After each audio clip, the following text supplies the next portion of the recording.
It's party time! The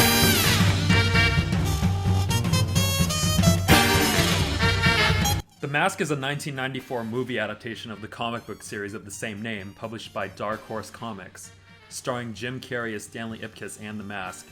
Taking place in the fictional location known as Edge City, Ipkiss finds a mask floating in the harbor said to be the creation of the Norse god of mischief, Loki.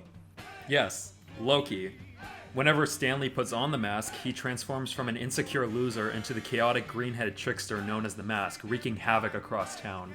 Now, just coming off of the success of Ace Ventura: Pet Detective, Jim Carrey took on the complete opposite role when it came to Stanley Ipkiss. While Ace Ventura was very animated with absolutely no filters to him, also known as Jim Carrey, Stanley Ipkiss is the nice guy shown to be held back in his words, live alone with his dog, and by taking on the role of the hopeless romantic character as he tries to win over Tina, played by Cameron Diaz in her film debut.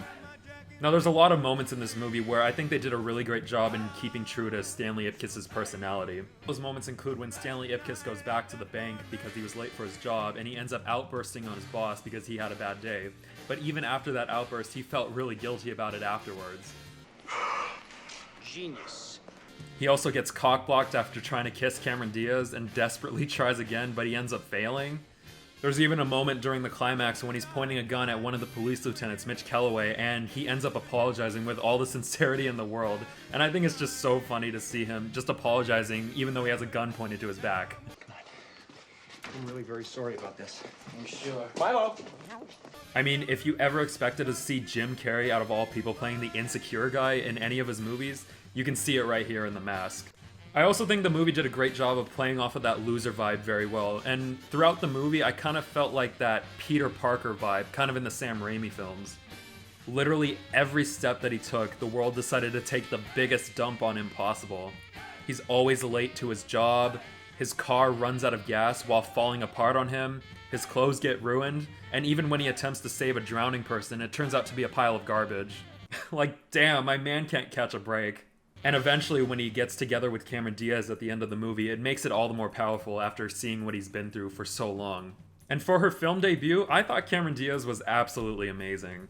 And even the time that this was made, as well as it being a comic book movie, they could have easily made Diaz the pretty damsel/henchman's girlfriend with nothing going on for her at all. But we come to find out that she's tired of living a life of crime for the villain and would rather be with someone that treats her right, in this case, Ipkiss. Even in the middle of the film, when Diaz wants to see the Mask personally after the dance number, she comes to realize that Ipkiss plays both roles. And under the assumption that she would want to go for the Mask's personality, she ends up going with Stanley Ipkiss instead, giving off the message that being yourself is just okay under that green-headed terror. What do you know about this Mask character? I thought you'd never ask, Mitch. When reading up about the origins of the Mask, I was very shocked at what I found. Believe it or not, the film is a pretty loose adaptation of its source material. In the comics, it takes on a much more violent and morbid approach than the movie. In the series, the design is pretty similar, but the character is slightly different. While the mask in the film brings out the inner desires of the person who wears it, the Mask, or Big Head as he's known in the comics, either transforms the wearer into a cruel anti-hero or a murderous psychopath. It also took inspiration from the Joker, who would eventually get a crossover with the Mask, and from Jekyll and Hyde. And reading up on the first story of the Mask, we see Stanley Ipkiss already has a girlfriend, and he ends up buying the mask in a store for her as a gift, instead of finding it in the harbor just like in the movie. He ends up putting on the mask that transforms him, but ultimately goes on a murderous rampage to kill the ones that he holds a grudge towards. Wearing the mask also has some after effects too. After the mask removal, he ends up abusing his girlfriend and getting kicked out of his apartment. Since the mask was a gift, she ends up keeping it, but Stanley makes an attempt to steal it back from her, and ends up going on a murderous rampage against the police, and causing loads of property damage. And after he removes the mask, his girlfriend ends up killing him to turn in the mask to the police. And some of the imagery in these stories are very disturbing to see, so as you can tell, we could have gotten a much different story and tone from the start. The original plan for the film was to utilize an idea where the mask tore off the faces of corpses and ended up putting them on teens to turn them into zombies. Kind of Texas Chainsaw in a way. And after hearing about this idea and reading up on the source material, the director Chuck Russell decided to make a movie a lot more fun than the comics while putting a little bit of a comedic spin on the violent aspects. Ooh, somebody stop me! So as we've already discussed, Stanley Ipkiss is the man that can't seem to catch a break from whatever the world throws at him. But as soon as he puts on the mask, he becomes... SMOKIN! Ipkiss takes on the iconic big green head, the enormous teeth, and a zoot suit style. He also gains the power to shapeshift and move at speeds unimaginable. Forget Thanos. Imagine if the mask was the big bad villain in Endgame. Imagine how that would turn out for the Avengers.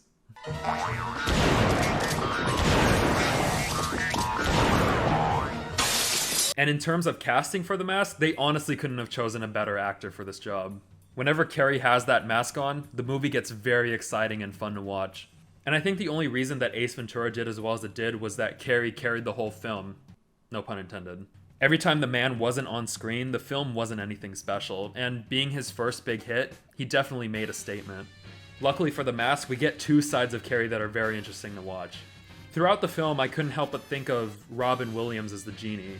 Much like how Disney animators were able to transform Williams' style into animation, bringing more energy into his comedy, the same was done here for Carrey, but in a live action, while incorporating the screwball elements very well. It was almost like watching Roger Rabbit with all these crazy visuals and antics on display. The film was also made around the time when CGI was just starting to take off, and who better to use it on than Jim Carrey himself. I mean, look at the man, he's pretty much a live-action cartoon with tons of energy asking to be animated, and it's great to know that there's a movie out there that finally took advantage of that. But not you. I think this is the scene where most people acknowledge Carrey at his best. When he first lays his eyes on Cameron Diaz as the mask, his jaw drops, the eyes shoot out of their sockets, his heart bulges like 5 feet from his chest. It can't get more Carrey than that. I'll be honest though when I say that a lot of these jokes were actually pretty stupid, but I couldn't help but laugh my ass off every time. And I think it really boils down to the delivery of these jokes. Look, Ma! I'm roadkill! I think Carrey did an excellent job of carrying this film's comedy, and even when you don't feel like laughing, you can't help but do so anyway. But whenever other characters try to crack jokes, I think the bar was set way too high for me to laugh at them. Right here is probably my favorite bit in the movie, and just watch how Carrey does it. Tell Tawny Tim I won't be coming home this Christmas. Tell Scarlett I do give a damn.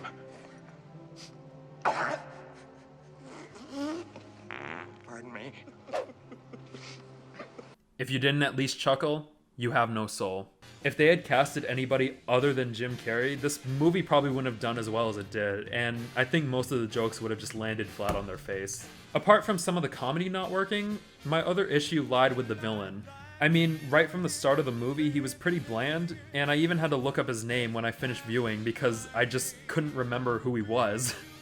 The villain, Dorian Tyrell, played by Peter Green, is the guy dating Cameron Diaz from the start of the movie, and he's the owner of a nightclub named the Coco Bongo, and his overall motivation is to overthrow his boss. Had the man had any more personality to him other than just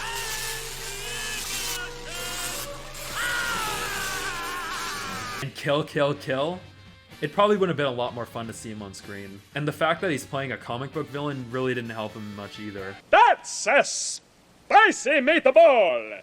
Overall, I really love this movie, and I think I would consider it my #1 Jim Carrey performance. The story is pretty standard for the most part, but it was very fun to watch with the performances.